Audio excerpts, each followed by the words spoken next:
Welcome to Legal 123s with ByrdAdatto. Legal issues simplified through real client stories and real-world experiences. Creating simplicity in 3, 2, 1. Welcome back to another episode of Legal 123s with ByrdAdatto. I'm your host, ByrdAdatto, with my co-host, Michael Byrd. As a business and healthcare law firm, we meet many interesting people in various stages of their business. This season, we get to focus on the high-stakes implications of selling a business. Brad, this season's theme is the Hitchhiker's Guide to M&A. We've been guest-heavy all season. We've brought in different professionals to offer their experiences and perspectives on M&A. Today, Brad, one of the few times this season, we're on our own, so we need to behave ourselves and not rely. We don't have anyone to rely on. Oh, man, no guess. That makes me sad. Well, for those listening for the first time this season, Michael did throw out a vocabulary word, M&A, which stands for mergers and acquisitions, which is fancy legal talk for the buying and selling of a business or the assets of a business. And Brad, we often will guide our clients on the importance of employee policies and patient-related policies in conjunction with their practice. Oh, sorry. I dozed off with your discussion starting an episode on policy talk, Michael. Well, in case you were not sleepy enough, Brad, training. You like training relating to these policies Falling asleep. is another important element. And we are often at a loss trying to recommend good training programs or videos for our clients to implement their policies. Hey, Riley, can you call 911, please? I think I just sprained my neck. My eyes just rolled up my head so fast. All right. Well, you inadvertently just played right into my hand, Brad, because Okay. I read an article recently about how employees at Microsoft are hooked on the company's internal training videos. I think they need to get up from their desk more often, but how is this possible? Well, so apparently, and this goes back a while, but that they have training videos that are built like a TV show. It's called Trust Code, and it has flawed characters, dramatic cliffhangers, and even has fans worldwide. Well, keep going, but I'm just still hoping our audience is still listening. Well, you have to at least be a little curious. Anyone that's ever watched a training video. Trust Code launched in 2017. One of the star characters is Nelson, and he's played by an aspiring actor named Devin Badu. And if you don't recognize that name, it's probably because you shouldn't, because Devin is mostly does TV commercial work to support himself as he is trying to catch his break. Yet he is a star of massive magnitude inside Microsoft for his role in Trust Code. Poor Devin. His biggest fans are coding nerds. Hey, Brad, let's not put people in the coding box, but yes, I guess that is what Microsoft does. So apparently the employees have watch parties. They have T-shirts made with Devin Badu's image and even viral memes. Oh, man, it's worse than I thought. So you have to acknowledge that it's pretty impressive. And we talk internally with our clients and or internally with our team and externally with our clients just about the importance of an employee engagement. And that's why this article jumped off the page. It's like, how did you get people to not just watch the training videos, but to take it to that level? And so I love how they took a necessary and yes, boring compliance requirement in training and turned it into something amazing. And it made me start to wonder, Brad, what have we done here that has been a really cool employee engagement thing? Do you have any favorite ideas of things we've done at ByrdAdatto? We've done a few, and I'll just give two. The first one is the annual offsite where we actually close the firm for 2 full days, and we basically have a chance to do leadership and training and education and wellness with our clients. I mean, with our team, and understand, audience members, this is the entire staff. This is not just the attorney. So everyone is going with us, and often we've done this throughout the areas of Texas. We actually one year went to Colorado, and of course, my second favorite one is the annual Halloween party where the entire firm dresses up because they're voluntold to do that. I mean, you can't get fired if you don't, but who wants to find out. And what I learned though is we have some extremely creative team members with their costumes they've come up with. So those are some of the favorite ideas that we have just from a fun perspective. I feel like a future episode, we need to have a conversation about your closet just for costumes from being from New Orleans. That's a 45-minute episode. Yes. Which is the reason we have the Halloween, so you can get out your toys to wear. Well, for me, Brad, I think I'm actually most excited about something that we're about to try over this summer. We are launching a 4-day work week. Woo-hoo. Our team tends to be in a constant state of redlining. I mean, we are super busy and pretty intense work here at the firm. So we've been looking for creative ways to support our team's wellness, and our management team was inspired by a study out of England on the 4-day work week. And the premise of the study is that your vision for your business can remain the same, and you can accomplish wellness by moving in the right way to this 4-day work week. So we're pumped, and we actually believe it will improve our service level to our clients while giving everyone a 3-day weekend every week. I'm all in. Well, Brad, you helped shape the policy, so you don't need to tell everyone that you're in. Okay. But I'm glad you support it. Yes. Well, and I will say this, I'm really happy from our conversations we have with our employees and staff and our team. They're all real positive about the few conversations I've had with our clients. They seem real excited about it too. But how does the employee engagement talk connect with today's story? Oh, Brad, of course it connects directly. So, we've been talking so far about the positive things we do for employee engagement.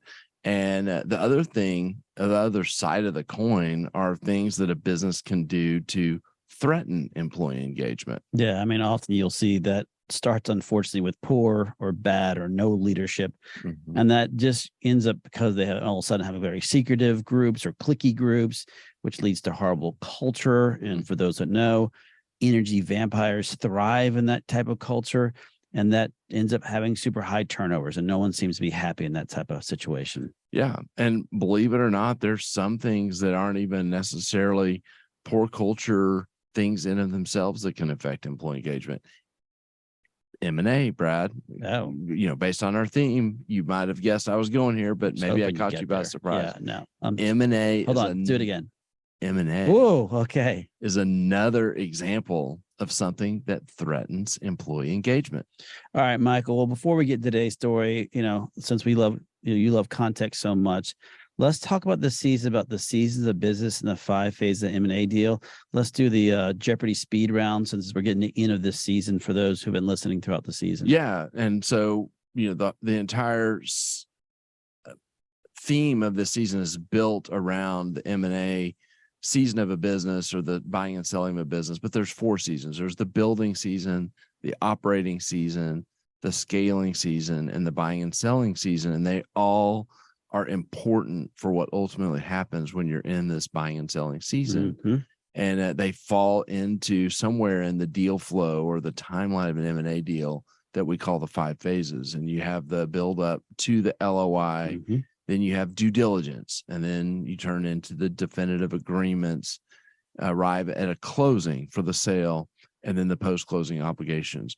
For today's show, we're going to focus on one of the, and I'm going to use air quotes, Brad, ancillary agreements that are developed in the definitive agreements phase. Man, you got a lot of words going out of your mouth, ancillary, definitive, but I believe we'll get into it in the story about what everything you just said, right? Yes, okay, we will. Let's sure. go then. Yeah. Today's story centers around the sale of a gastroenterologist practice. All right. That's a very strong word already in this podcast, Michael. And for those who don't know, that's a specialist that has expertise in disorders and diseases that affects the digestive system. Very smooth, but I noticed you didn't say back the word. What word? Yeah, I can't say it. So we'll move on. We'll call it gastro from now on. There you go. There we go. Our client in today's story is a physician in this practice. However, Brad, he is not an owner. He is the star associate for the practice who outproduces all the other associates and actually outperforms all but one of the partners. We will call him Dr. Gasman. Oh man, I'm calling a penalty here. Just because you have the sense of humor of a 13-year-old boy, you can't just go low hanging fruit here, Michael, and naming someone in our story that happens to be a gastrosurgeon. I just hope we don't have a story anytime soon on a proctologist, because you might go back and steal a name from the old Seinfeld episode, which rhymes with gas man. Yes. Fusilli Jerry, I believe. Well, I'm going to just translate what you just said, Brad.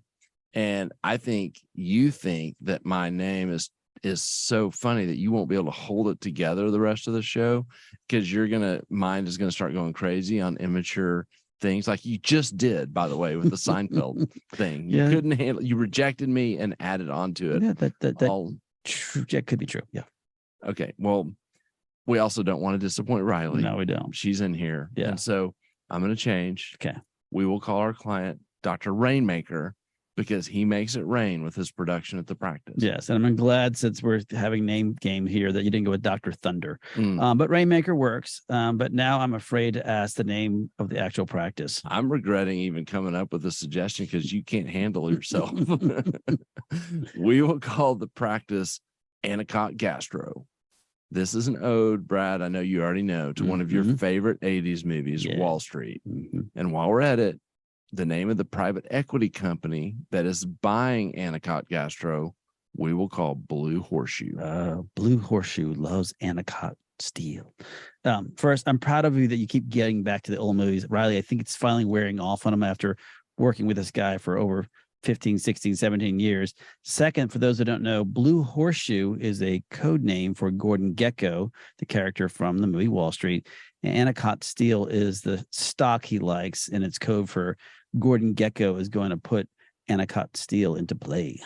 Okay. Well, back to the story, Brad. I think we're on track. All right. We have to start with this.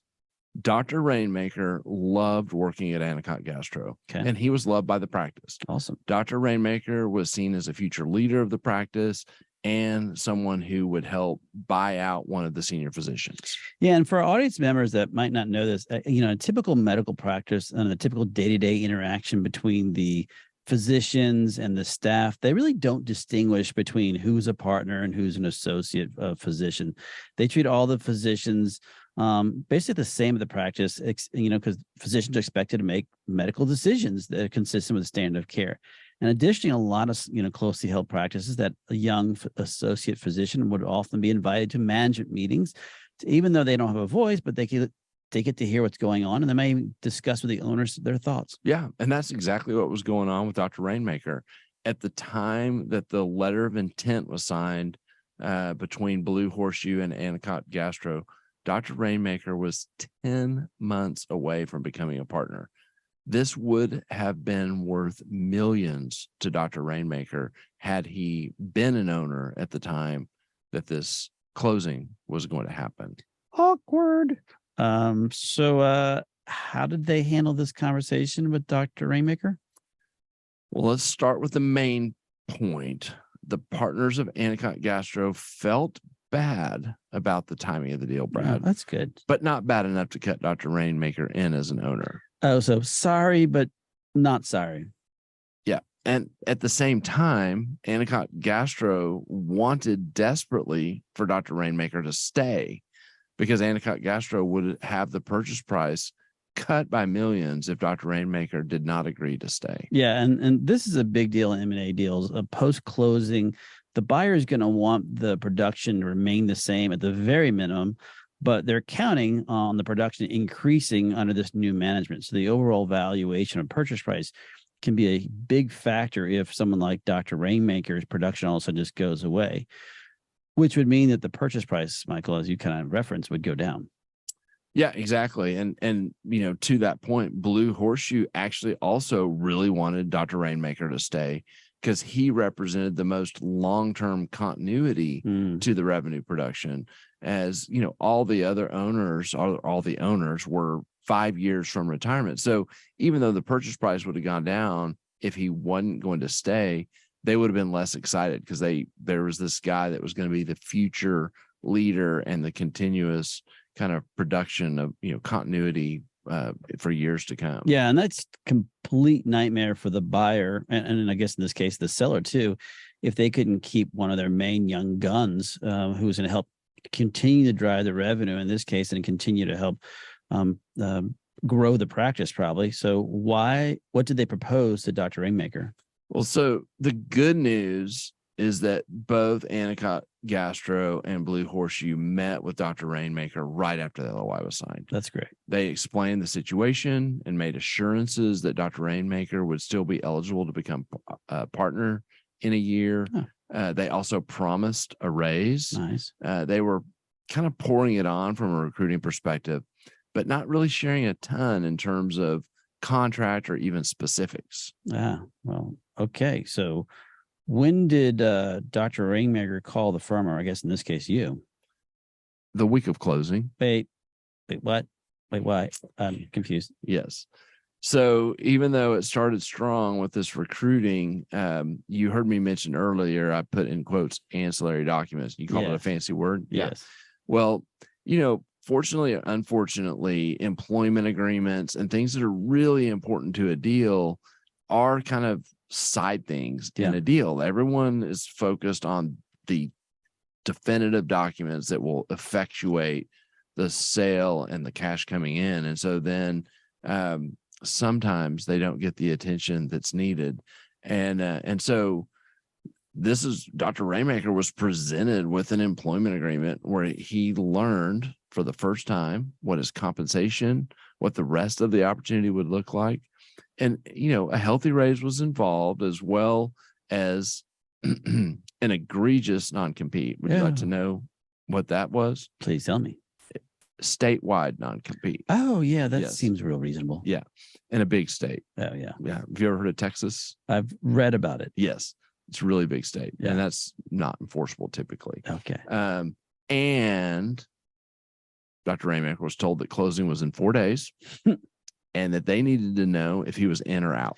Oh, yeah. I love this. Is there's lots of different theories on trying to get a deal closed quickly. And so it's not uncommon for the big players, the train's about to leave. If you want to hop on, you got to get on. You only have a few hours to get there. We've seen the situations where what they're trying to do is have some urgency to get something closed. Like if this doesn't happen, you're out. And we actually have someone that we always say, well, he's about to leave the country. So if we can't get this deal done, the deal's done and it's dead. And we'd be like, does DocuSign not work in Europe? I think it does. Yeah. Yeah. It's crazy. And, as I mentioned, there's a ton of moving parts to these transactions. We've talked in other episodes about the definitive documents, and these quote ancillary documents often get put together at the last minute. Communication may not be the best, and they're kind of panicked to get the deal done. And so they try to strong arm it and not, because they don't want to delay closing. And so they just try to force people to sign. Yeah. Well, I guess besides doing the speed round of getting engaged by Dr. Rainmaker, how did you handle it once you were engaged? Well, yeah, and it felt really rushed. Everybody was rushed because it was, the train's leaving message. So the first thing we did was identify Dr. Rainmaker's plan A and plan B, so that I could understand, does he have a plan B if the train leaves without him, and how desperate is my new client to make this work, and then does he even want to stay given this circumstance? Yeah. And we've talked about this in prior episodes, really diving deeper into plan A and plan B. So we won't really park it too much, but essentially it's the same process that we would go through on an employment agreement, which is in this case, there's a lot of extra added pressure because you have these outside forces being pushed upon you. Exactly. And we, next talked through this train is leaving with or without you kind of veiled threat. And because I know that if Dr. Rainmaker was the second biggest producer, and I did see the numbers, that this had the potential to be a bluff move. And I also noticed that the attorney for Blue Horseshoe was especially urgent and accommodating to my questions. And Dr. Rainmaker started experiencing the same thing once they realized he had hired counsel, and they were really following up with him a lot. So, Michael, how did it end? Well, you would like to know, wouldn't you, Brad? That's why I asked. Let's go to break and talk about some lessons to be learned from this story. And I promise I will tell you about the end of the negotiation. Many business owners use legal counsel as a last resort rather than as a proactive tool that can further their success. Why? For most, it's the fear of unknown legal costs. ByrdAdatto's Access Plus program makes it possible for you to get the ongoing legal assistance you need for one predictable monthly fee. That gives you unlimited phone and email access to the legal team, so you can receive feedback on legal concerns as they arise. Access Plus, a smarter, simpler way to access legal services. Find out more. Visit ByrdAdatto.com today. Welcome back to Legal 123s with ByrdAdatto. I'm your host, ByrdAdatto, with my co-host, Michael Byrd. Now, Michael, we had a client that was living a life, and suddenly he got swept up in the chaos of a train leaving him, or not maybe leaving him in the M&A world. And he didn't really own anything. He was just the employee. Yeah, and it's you go back to this. Not only was he an employee, he was about to be a partner. Yeah. And so, just thinking about expectations, we talk about all the time. I mean, this guy joined a practice. He built a successful practice. He was the second biggest producer, and Dr. Rainmaker was 10 months away from becoming a partner. And then all of a sudden he finds out that the practice is selling. And as he's trying to wrap his arms around that, he realizes that he doesn't have a seat at the table to participate in the sale. And he's in the dark throughout the entire definitive document phase. The partners were not really sharing openly what was going on. And we get to the very end, which is 4 days before closing, and he gets an employment agreement, and basically he's like, you're either in or you're out. We're closing. We're not holding up closing for you. And when I think about a PE deal and we talk about what are the tend to be the biggest obstacles, it seems like it's one of two things. One is it could be compliance. And we see that and have talked about that in other episodes, that, there are some buyers who see that risk as the number one thing. And a deal can go off kilter if that happens, or they're really focused on the team. Yeah. And if they're focused on the team, they're looking at the culture, they're looking at employment agreements, continuity. Yeah. And, what this answer, we didn't know what Blue Oyster, what their situation was, because that were they a compliance oriented or team oriented? It was a bluff move. And so Blue Oyster. That's from a different movie. Oh, what did I that's from Police Academy. Sorry for my 80 reference. It's not Blue Steel either. You want one more hint? Blue Horseshoe. Blue Horseshoe. There you go. Okay, so where do I want Michael's to start? 70 years old, people. Okay. Well, and I think, to where you were going, which is this is a hard conversation in the sense that you have these team members that are out there, and a lot of people will ask us, Michael, well, when should they have that conversation? And the easiest answer we can always give them, well, it depends. But I can say not 4 days before you're trying to close it, like in today's story. But it's a tough call because, like, the buyer wants you to lock up these employees as early as possible because if they're important to the deal, they want to be part of it. Well, if you're the seller, you kind of want to wait as long as possible, because if the deal doesn't work out, you don't want all your key employees getting nervous and jumping ship, because if you don't do the deal, which you and I are working on a deal that it didn't work out and now they're moving on to the next one. Well, if everyone knew, he wouldn't have any employees left. So there's no one left to help keep the door open or the place running. And these deals are really dependent on the information. Well, first, it's dependent on your team as how they'll handle it. But in your story, the deal failed or may have failed because of timing. I think you have a story actually on that. Yeah. I mean, it was weird here with Dr. Rainmaker, because he did know early on, and then they waited till the last minute. And we didn't know whether they were bluffing because they really cared about the team thing, or they were, more on the compliance side and would really move on without him. But to your point, Brad, we had a deal just a couple of months ago where we were not doing the deal itself, but we'd done compliance work. They called us to help look at the MSO model as they're getting ready to close. I started asking questions. I'm like, okay, well, how is the doctor, the physician owner? You're asking them questions. I mean, I come know. on, Mike. I'm sorry. I was like, how does he feel about this? Because this is, a big shift, and they had not told him yet. Mm. And this was also within weeks of closing, like 2 weeks before closing.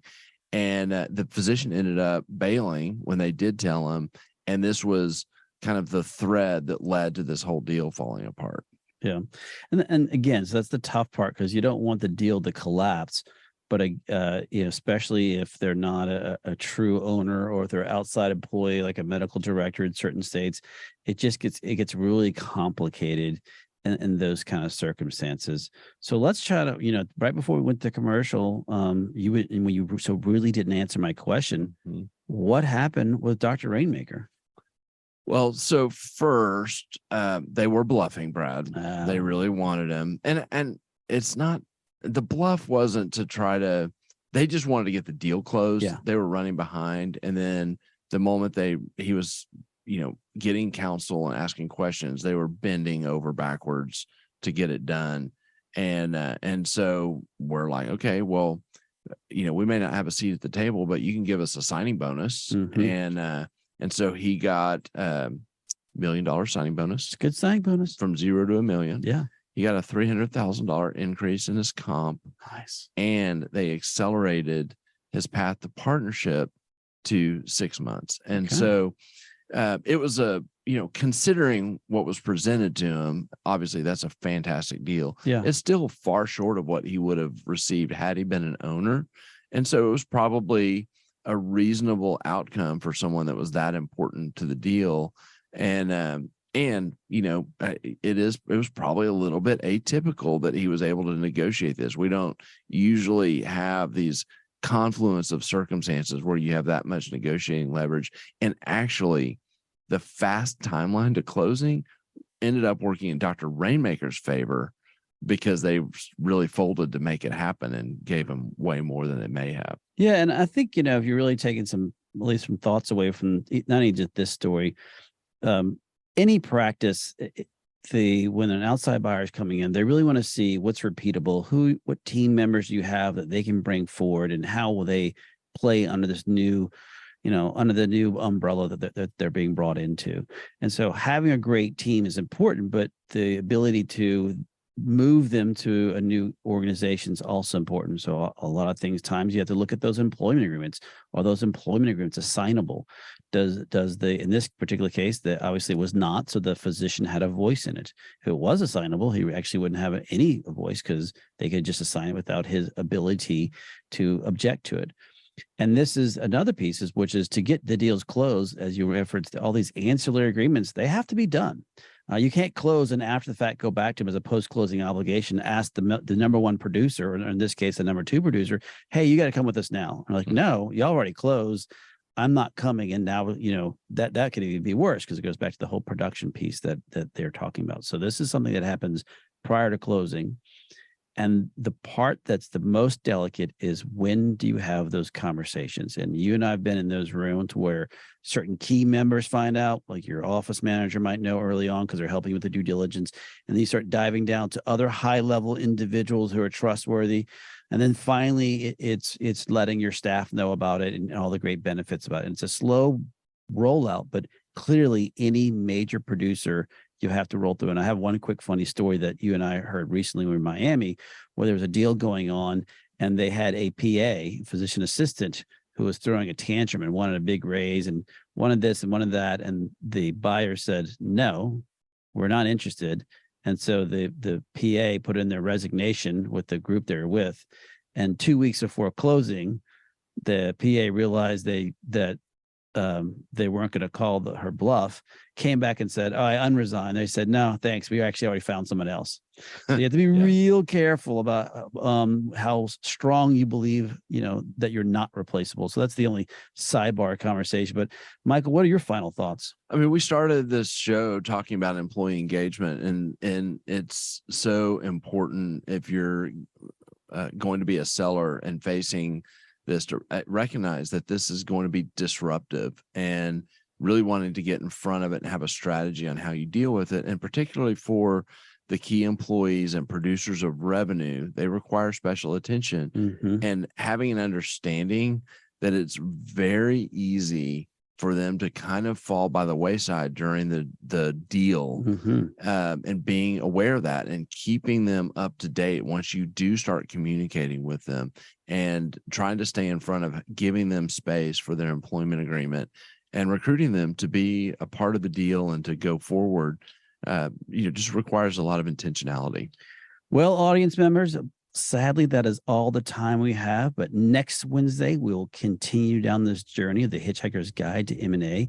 And we're going to really focus on the buyer side of an M&A deal. We have two special guests coming and joining us from Cosmetic Physician Partners. ByrdAdatto is providing this podcast as a public service. This podcast is for educational purposes only. This podcast does not constitute legal advice, nor does it establish an attorney-client relationship. Reference to any specific product or entity does not constitute an endorsement or recommendation by ByrdAdatto. The views expressed by guests are their own, and their appearance on the program does not imply an endorsement of them or any entity they represent. Please consult with an attorney on your legal issues.